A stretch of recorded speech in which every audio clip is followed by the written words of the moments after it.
Bueno, yo sí tenía algunas cosas que me gustaría aclarar, en particular el planteamiento de Maury Godelier.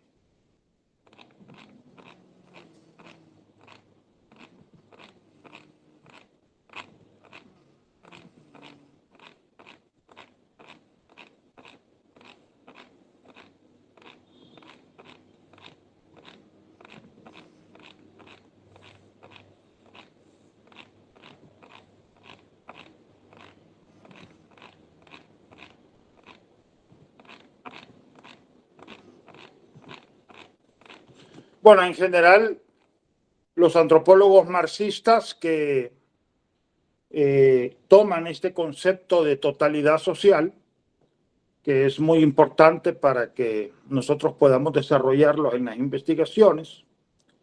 La idea, pues, de que del modo de producción, la estructura, que tiene que ver con la estructura, el modo de producción que tiene que ver con la estructura y que es de carácter universal. Y por otra parte, la formación social, que tiene que ver con el sistema y es concreta y específica. Entonces, normalmente lo que hay en una formación social, en realidad, es una articulación de modos de producción o de tipos de sociedad, ¿verdad? Una articulación de modos de producción o de tipos de sociedad. Y eso es importante que ustedes lo observen en sus investigaciones.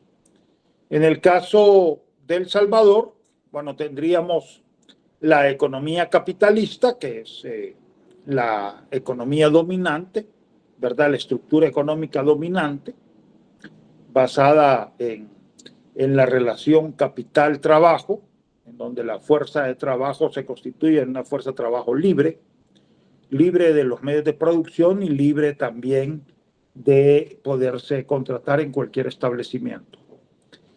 Luego, la economía de subsistencia o modo de producción doméstico, también se le ha denominado, de carácter subordinada, ¿verdad? En donde la unidad en realidad está dada por el grupo doméstico. Esta predomina en la economía campesina y semicampesina, pero también se extiende a la economía informal urbana. Y luego la economía socialista o de inversión social o bienestar social, que viene siendo secundaria, en donde la idea, como bien se dice ahí, es el bienestar social. Va dirigida a la sociedad.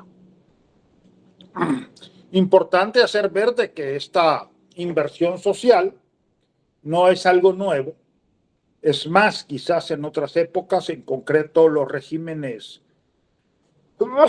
militaristas, curiosamente, los regímenes militaristas quizás invirtieron más en lo social de lo que se invirtió, digamos, con los gobiernos del FMLN, ¿verdad? Aquí está, pues, bueno, para comenzar, la creación de la Universidad de El Salvador, que es una institución de educación superior de carácter nacional y cuyo objetivo realmente es que en este espacio se pueda establecer la convivencia entre los diferentes estratos y clases sociales de la sociedad, ¿verdad? Luego, el seguro social, también importante.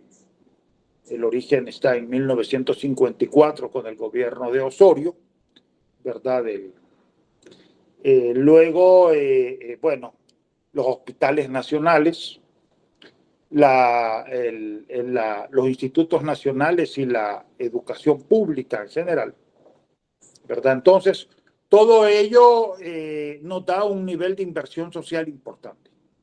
Acuérdense que cuando decimos que el modo de producción tiene como base las relaciones sociales de producción,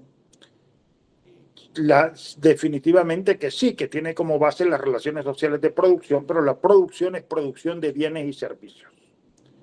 no solo es producción de bienes, también es producción de servicios. En concreto, la salud impacta directamente sobre el bienestar social,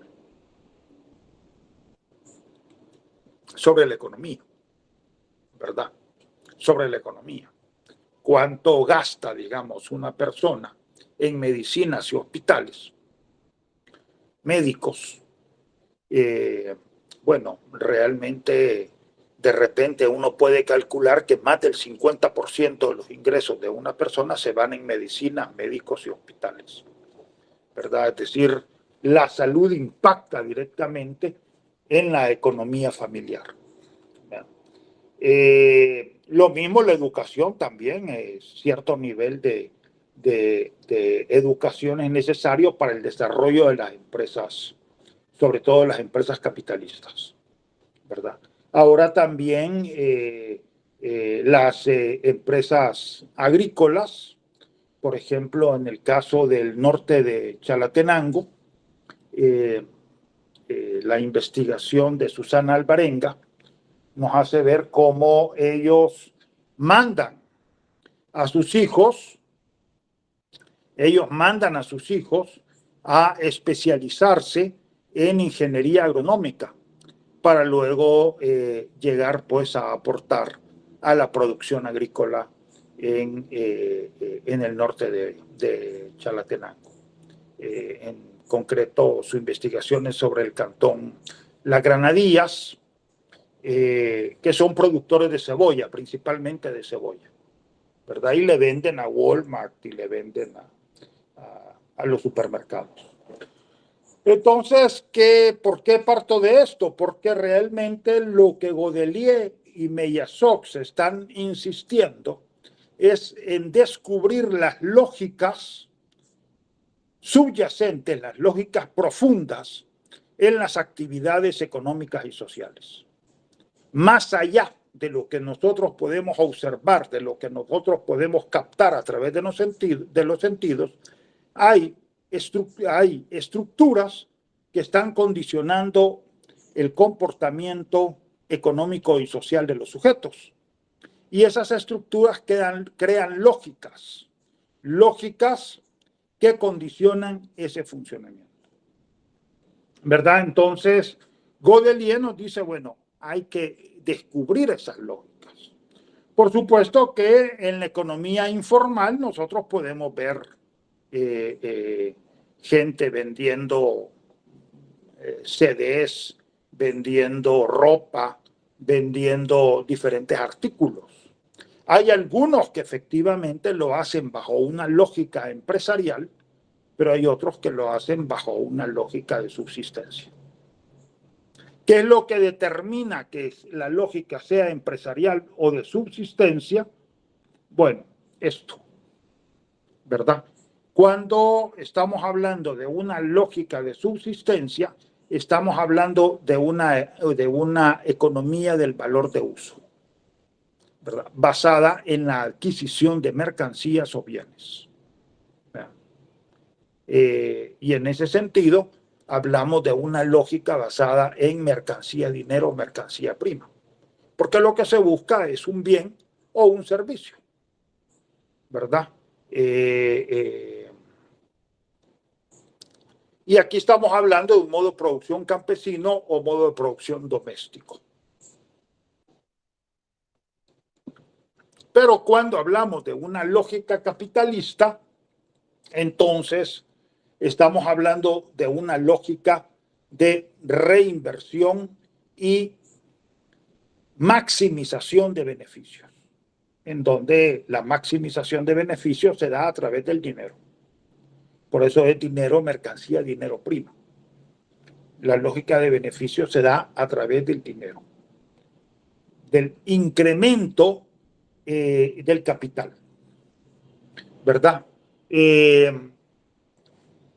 Y como dice Maurice Godelier, el dinero en el capitalismo se vuelve un equivalente universal. En todas las sociedades han habido equivalentes generales, ¿verdad? Eso en todas las sociedades, porque en todas las sociedades ha habido intercambio Desde el momento que haya intercambio, tiene que haber un equivalente general. Entre los Baruya, estudiado por el mismo Godelier, el intercambio general era la sal, ¿verdad? Hay diversos elementos que se pueden constituir en equivalentes generales.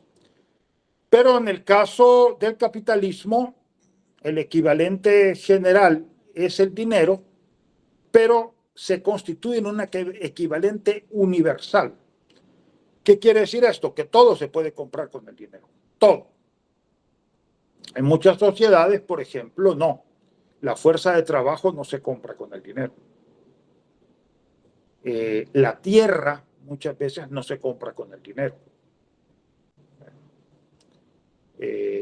Acá, por ejemplo, en El Salvador, hasta la época colonial, bueno, la tierra de las comunidades indígenas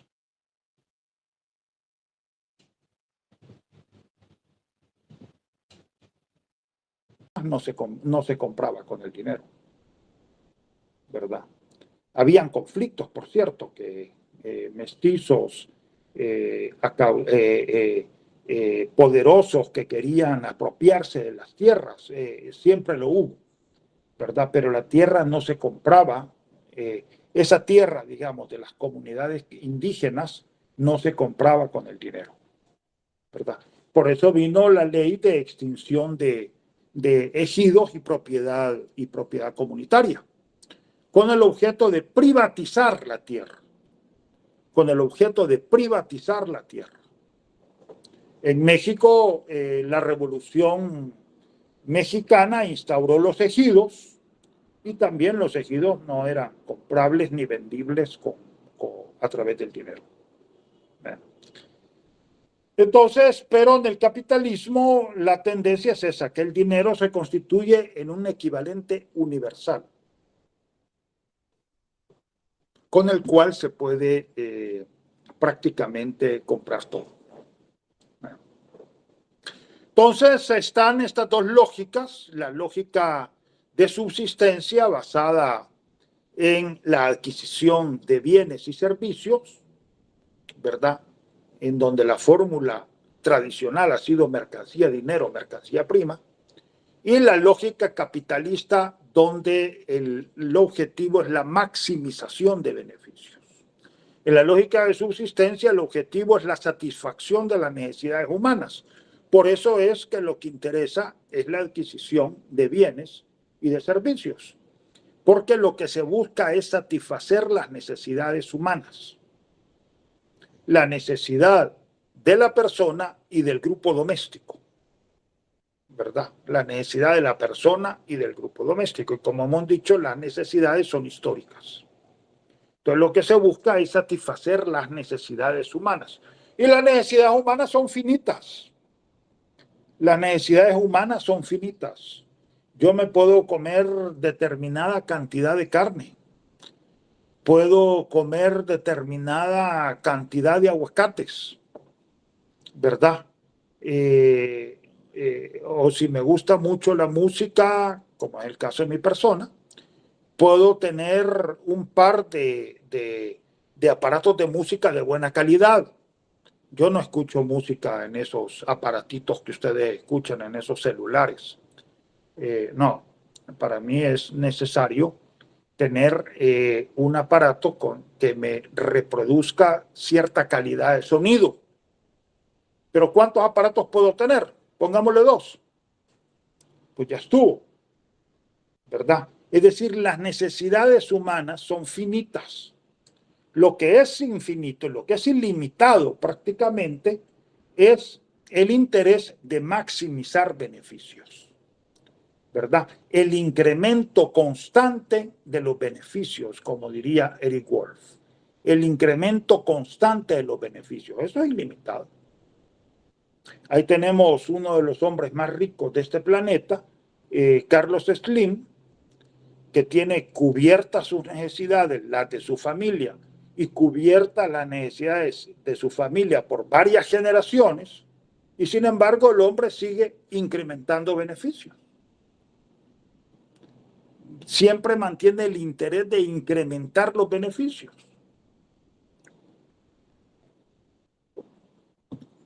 a pesar de que las necesidades ya están cubiertas. Pero es que el objetivo no es cubrir las necesidades.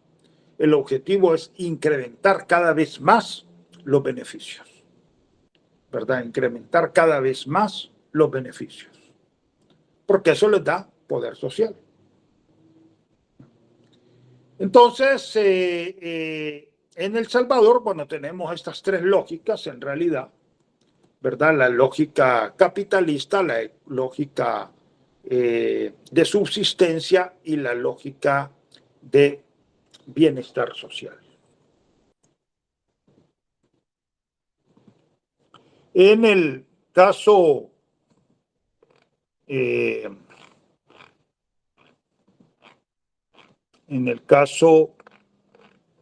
de la economía agrícola y pecuaria,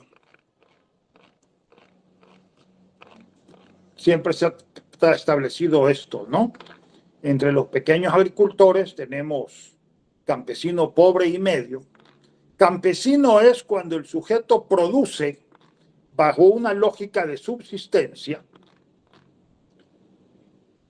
y vive de esa producción agrícola y pecuaria, ¿verdad? Vive de esa producción agrícola y pecuaria. En todo caso, produce determinada cantidad de maíz y el excedente lo vende. El excedente lo vende.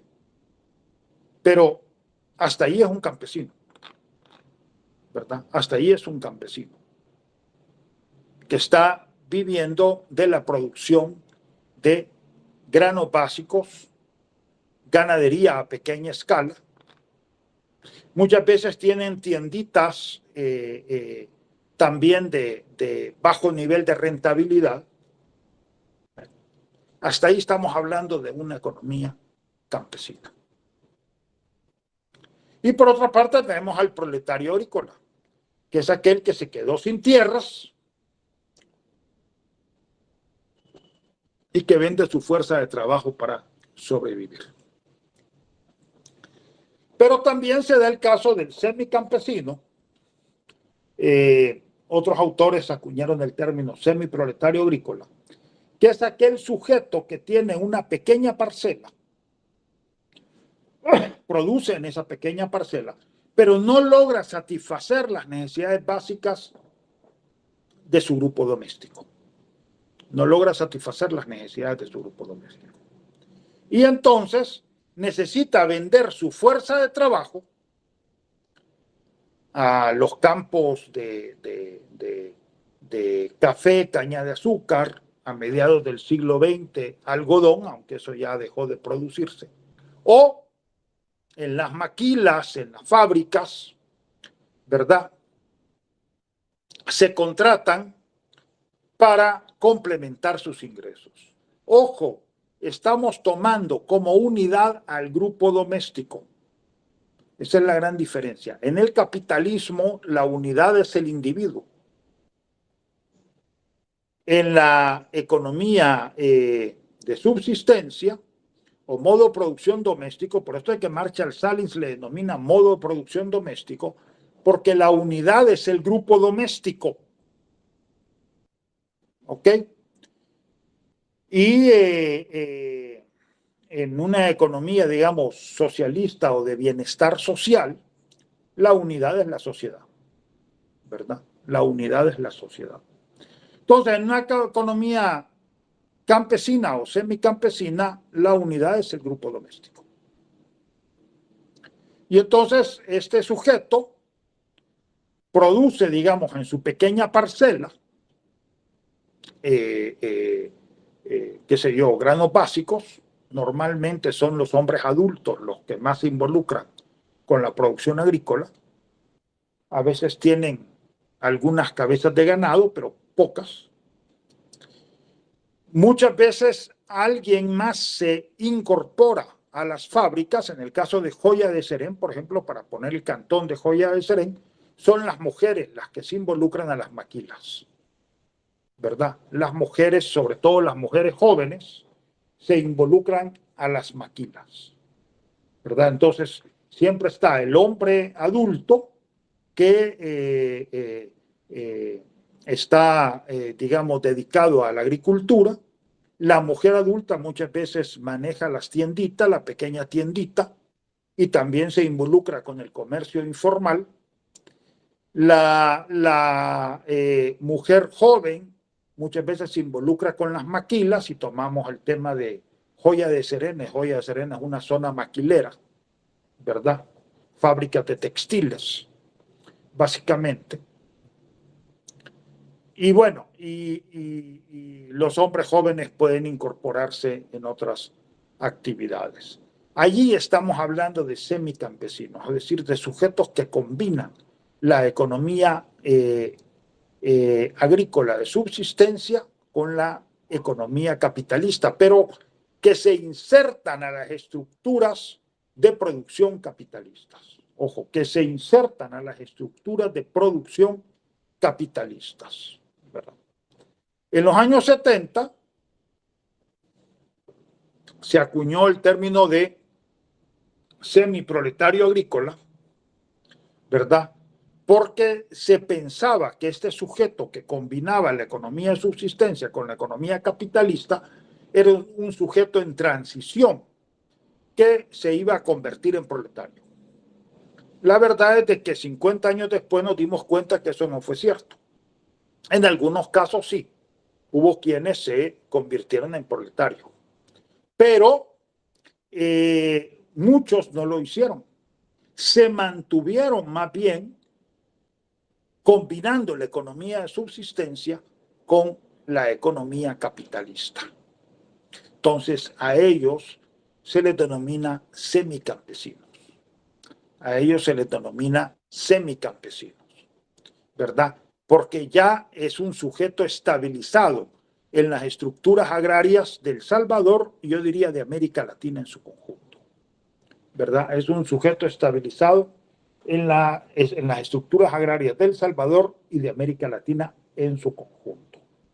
Ahora, en algunas zonas, no en todas, pero en muchas zonas, este semicampesino combina la economía de subsistencia basada en la producción de granos básicos, pequeña ganadería, a veces pequeñas tiendas, con la migración transnacional. Con la migración transnacional. Entonces, de esa manera también siguen desarrollando, bajo nuevos términos, la categoría de semicampesino, ¿verdad? Siguen desarrollando, bajo nuevos términos, la categoría de semicampesinos. Bien, ¿verdad? Un tema importante también a tomarlo en cuenta es el caso precisamente esta oposición también trabajada por Eric Wolf. Me parece que en el caso de Caleb es muy importante esta oposición entre campesino y empresario agrícola. Hay campesinos o semicampesinos que devienen en empresarios agrícolas. No todos, hay que ver. En un momento dado, los proyectos de desarrollo aspiraban a eso, a que los campesinos se convirtieran en empresarios agrícolas, en donde ya la producción de granos básicos ya no es una cuestión nada más de adquisición de valores de uso, sino también de maximización de beneficios. Y en ese sentido estamos hablando de empresarios agrícolas. ¿Alguien levantó la mano? No estoy bien seguro, no lo veo bien aquí. Sí, yo, Caleb. Ok, Caleb, dale. No, solo hacer un comentario que es muy gracioso porque, como usted mencionó, dentro de mi trabajo estoy trabajando con una comunidad campesina en Chalatenango, ¿verdad? En este caso de la comunidad campesina de Potonico. Y es algo muy contradictorio porque, como usted dice, ¿verdad? Que tratan de hacer que muchos programas, muchas políticas agrarias, muchas de estas leyes que se van creando, de por sí ponen como un objetivo de que tratar de que un campesino se vuelva un empresario agrícola, pero es algo contradictorio porque si todos los campesinos se vuelven empresarios agrícolas, nadie trabajaría la tierra. porque el campesino es el que presta la fuerza de trabajo para estar dentro de los campos arándolos, trabajándolos, mientras que el empresario es un poco diferente, ¿verdad? Porque él emplea una parte de estos campesinos o jornaleros a veces, o agricultores, porque he visto mucho esta contradicción, ¿verdad? Que a veces se denominan agricultores ellos mismos o se denominan campesinos, ¿verdad? Sí. Bueno, los empresarios agrícolas también trabajan la tierra. Lo que pasa es que la trabajan bajo una lógica diferente, que es la lógica de maximización de beneficios. Pero como usted dice, los empresarios agrícolas muchas veces contratan fuerza de trabajo rural para maximizar sus beneficios. Pero el empresario agrícola no es de que deje de trabajar la tierra, sino que más bien la trabaja bajo una lógica de maximización de beneficios. Esa es un poco la idea, ¿verdad? Y bueno, en una comunidad puede encontrar tanto campesino, semicampesino, como también empresario agrícola. Y no tiene que ver con el tamaño de la tierra necesariamente. Muchas veces se ha asociado esto al tamaño de la tierra. A veces sí, a veces no. ¿Verdad? De repente sí, para seguir creciendo en la producción se necesita comprar más tierra. Pero, por ejemplo, ahí tenemos el caso japonés, en donde los japoneses tienen restricciones para ampliar la tierra, ¿verdad? Ellos un japonés puede tener tantas manzanas de tierra y no más. Lo que hacen es intensificar la producción en ese pedazo de tierra. Y efectivamente, en Japón, muchos de los agricultores japoneses son empresarios agrícolas, no son campesinos, son empresarios agrícolas. ¿Por qué? Porque trabajan bajo una lógica de maximización de beneficios. Pero sí trabajan la tierra. Lo que pasa es que la manera de trabajar la tierra ya no es la misma, sino que trabajan bajo la lógica de la maximización de beneficios. Acuérdense de la famosa frase de Marx, que Marx decía: lo que distingue las diferentes épocas de la historia no es lo que se produce, sino la forma como se produce. O sea, no es lo que se produce, sino la forma en que se produce. Yo puedo producir maíz, pero puedo producir maíz bajo una lógica de subsistencia, y entonces estoy en una economía campesina, en un modo de producción campesino. Pero puedo producir maíz bajo una lógica de maximización de beneficios, y entonces estaría en un modo de producción capitalista, ¿verdad? En un modo de producción capitalista. Y como repito, no depende completamente de la cantidad de tierra, ¿verdad? Sino de la manera como lo produzco. Yo puedo obtener grandes niveles de productividad en pequeñas parcelas.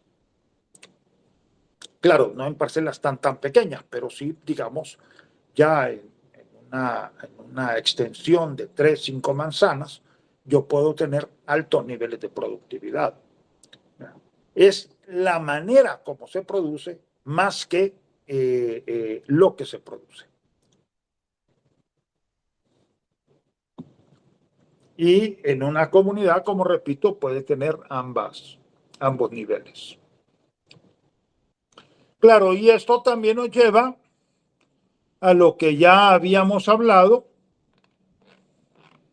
los niveles de articulación, ¿verdad? Los niveles de articulación en donde tenemos, en este caso, el cantón o caserío, el municipio, la microrregión, la sociedad nacional y la sociedad global. Y aquí hay una relación dialéctica entre todos estos niveles, ¿verdad? Hay una relación dialéctica entre todos estos niveles. Pero, como decía Julian Stewart, un nivel puede correr en una dirección, mientras que los niveles superiores pueden correr en otra dirección. Por ejemplo, en el caso, siguiendo con el oriente de Chalatenango, realmente me parece que en el oriente de Chalatenango, por lo menos en Guarjila y Los Ranchos, predomina el semicampesino. Entonces ellos articulan la economía campesina con la economía capitalista, pero con un fuerte, contenido de economía campesina. En la sociedad nacional y global puede predominar más la economía capitalista que la economía campesina. Esto lo tenemos que ir viendo. Lo importante es decir de que un nivel no necesariamente corre en la misma dirección que otro nivel, ¿verdad? Un nivel no necesariamente corre en la misma dirección que otro nivel.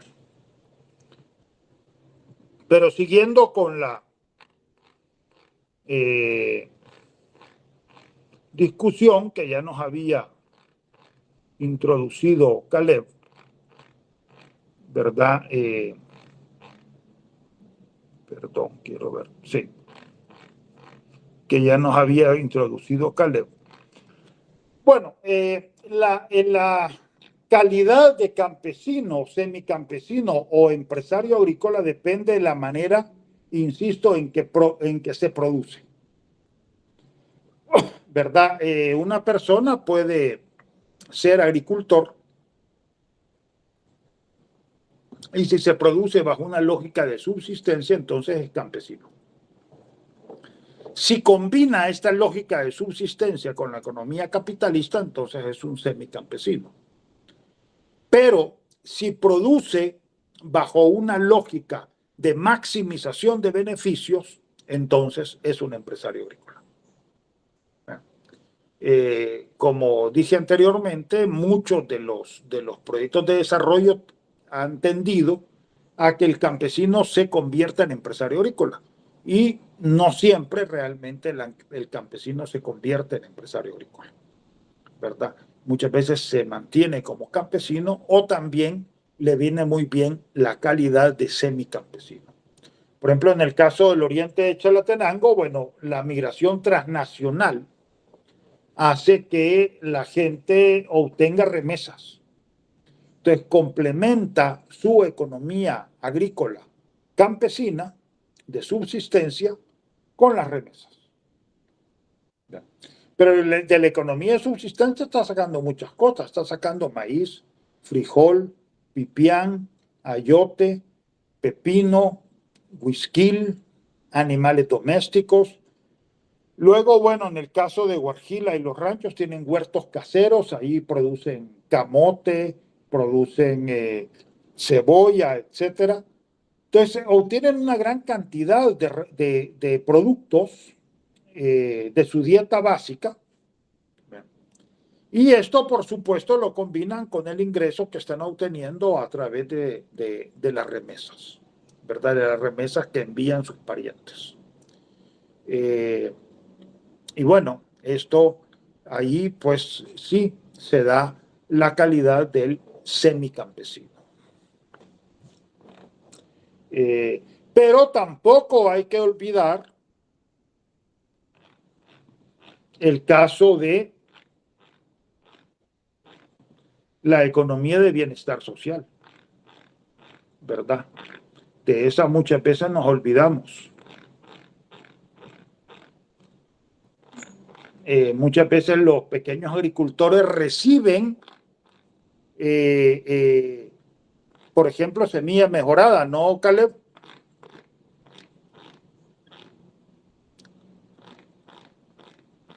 Caleb, ¿qué se hizo Caleb? Se perdió. Bueno, Marcos.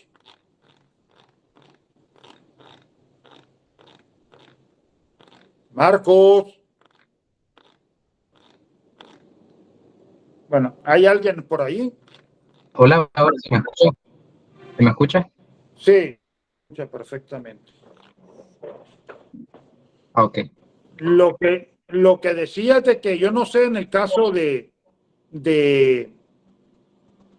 Quesaltepeque, pero por ejemplo, cuando yo estuve en Santo Domingo de Guzmán, la última vez, pues sí estaban recibiendo semilla mejorada por parte del gobierno, por parte del Estado. Esto en la época del Frente. Yo no sé cómo seguirá eso. Pues por lo menos en Quesaltepeque, como tal, creo que no se está entregando, porque no hay. Es que es bien, ha estado un tanto raro porque el actual alcalde de Quesaltepeque, que es de Nuevas Ideas, pues no, rara vez aparece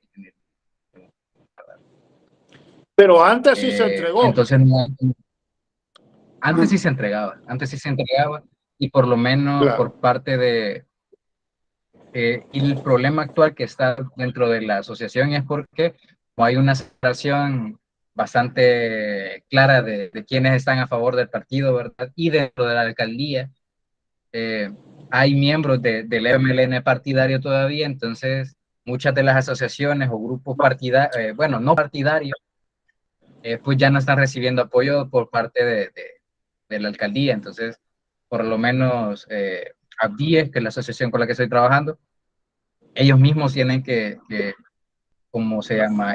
Crean pues este fondo mutuo para poder ayudar a alguien que, por ejemplo, hay una persona, un excombatiente, que tiene crianza de pollos y cultivo de hortalizas. Entonces, Sí. dentro de la misma organización, ahí le apoyan para complementarle para los insumos. Igualmente, tienen organismos internacionales con los que han estado trabajando, por ejemplo, quien las ha estado capacitando en producción de shampoo y de jabón, también en medicamentos de base natural, porque muchos no tienen como para comprar, entonces parte bastante de eso de la economía de subsistencia prácticamente las personas que están dentro de la asociación como tal.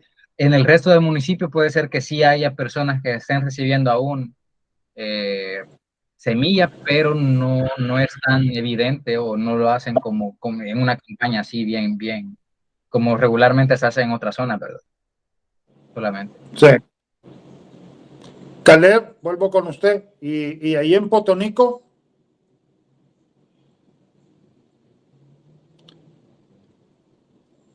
Caleb, como que solo dejó la foto, Caleb. Bueno. En el caso de Guarjila y los ranchos, sí recibieron. Y bueno, otra cosa que recibieron, el famoso arroz chino, que por cierto se volvió un nivel de conflicto importante, ¿no? Y ahí tiene que ver, bueno, ese es un tipo de acción socialista o de inversión social, de bienestar social, pero que no puede ascribirse ni a la economía de subsistencia propiamente dicha, ni a la economía capitalista, ¿verdad?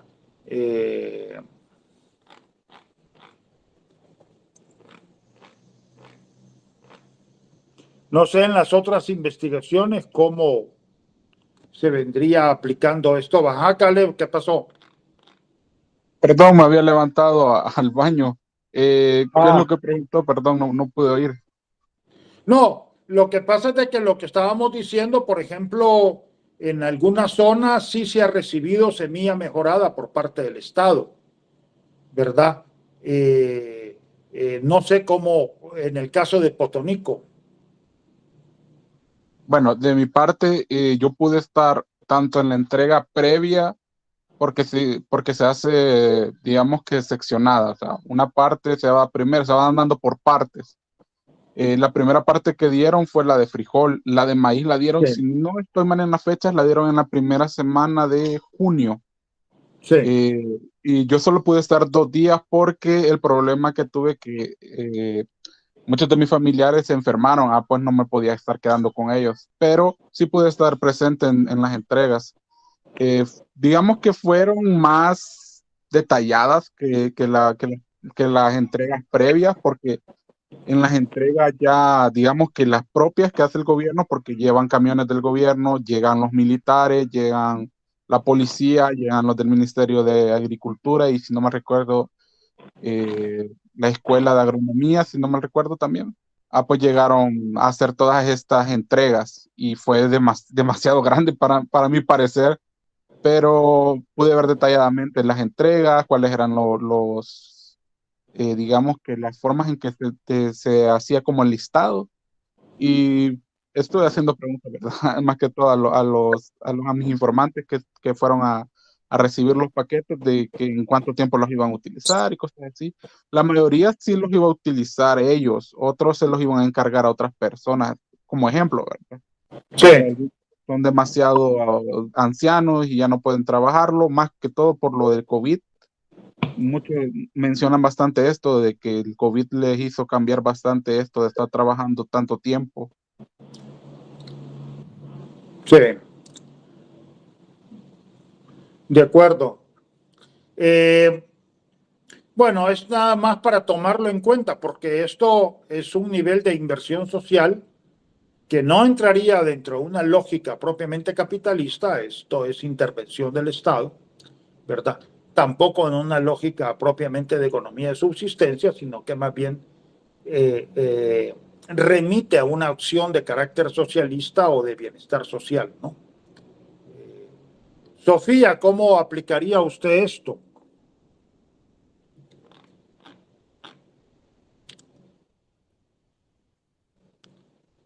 Sofía. ¿Se me escucha? Sí, interesante. Ah, ok. Vale. Quizás la economía capitalista yo lo pudiera tomar en cuenta como la empresa, Sí, como algo dominante, ¿verdad? Como en la sí, economía de subsistencia, los subordinados pues serían los empleados ahí, sí. serían todos los trabajadores. Y quizás en economía socialista, la inversión social, el bienestar social, quizás como la prestación que le da la empresa, algo Aunque así. no, aunque en realidad en su caso, Sofía, es economía capitalista propiamente, porque los empleados no es economía de subsistencia, los empleados en realidad vienen siendo proletarios, ¿verdad? Vienen siendo gente que trabaja dentro de la empresa, pero no desarrolla una economía de subsistencia. En realidad, usted está hablando de una empresa capitalista en el estricto sentido de la palabra. ¿Verdad? De acuerdo. Y en su caso, Jamie, ¿cómo lo vería usted? Pues yo creo que por lo menos para el análisis que a mí me interesa establecer es desde la Ujú. economía capitalista, Sí, precisamente por todas las maneras en cómo se han configurado las relaciones para las organizaciones de sociedad civil, que sí, yo sí consideraría que tienen algún tipo de relación con la inversión social y el bienestar social, por esos programas que se han establecido dentro de los últimos 30 años acerca de los derechos sexuales y reproductivos que conciernen a las mujeres, pero también todo este tipo de propuestas que se tratan de llevar al Estado con la ley de identidad, la manera en cómo se requiere o se ve como una necesidad reconocer a las diferentes identidades, ¿verdad? Entonces, yo con esas dos me quedaría porque sí sí. creería que sería como muy alcanzativo posicionar, por lo menos dentro de dónde está situada mi investigación, a la economía de subsistencia, que Sí. podría ser tal vez un análisis sobre uno de mis sujetos de estudio que tiene que movilizarse dentro de esto de la economía informal para Sí, esto, sobrevivir, ¿verdad? Para adquirir sí. no las necesidades básicas, pero sí tener algún tipo de income, ¿cómo se dice? Ingreso, y que Ingreso. eso le sirva para suplir algunas necesidades que, así como ya lo mencionaba usted con anterioridad, parten de eso que se consume por los sujetos, ¿verdad? De acuerdo. Pero sí, digamos, las mujeres reciben programas de bienestar social, ¿no? que entraría pues dentro de una economía exactamente de bienestar social. Bien. Sí. Ajá, de acuerdo.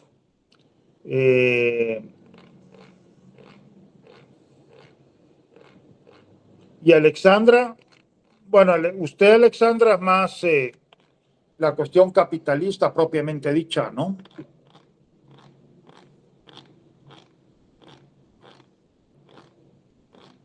Sí, Alexandra, ya se me No perdió está, Alexandra. Carlos. ¿Se me escucha? Ah, no está. Ok. Bye. Hola. Es que Sí, me dele. dijo Alexandra que iba a salir porque se sentía mal. Ah, ok. Muy bien. Bueno, y dentro de la investigación que ustedes llevan a cabo, nada, ver estos niveles de lo que implica la totalidad social, ¿no? No olvidar el aspecto histórico, no olvidar el aspecto histórico, tampoco la estructura o sistema de relaciones sociales y la estructura o sistema de valores sociales. No sé si tendrían algo más que discutir.